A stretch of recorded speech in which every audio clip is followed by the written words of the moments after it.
Nakapwesto lang yun dyan sa may labas. Ay, napanalo na. Sa loob pa lang. Sa kuha ng CCTV ng Montalban Public Market, December 6 ng umaga, makikita ang aso na ito na napahandusay sa sidewalk nang paluin siya ng isang lalaki.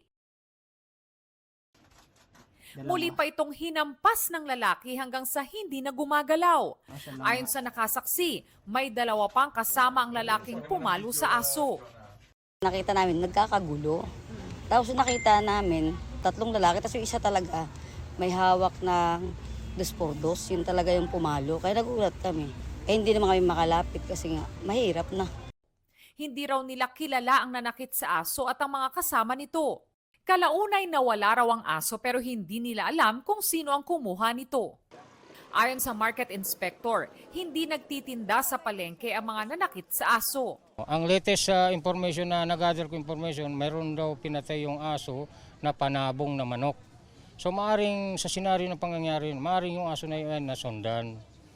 Kaya dito lang nangyari yung hindi maganda. Pinaiimbestigahan na ng barangay ang nangyaring pananakit sa aso. Ngayon lang po namin nalaman yan.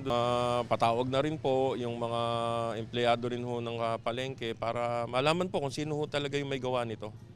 Ayon sa Animal Kingdom Foundation, kung may hindi ka nais-nais na nagawa ang isang hayop tulad ng aso, ipinagbabawal pa rin sa ilalim ng batas ang pananakit at pagmaltrato sa kanila.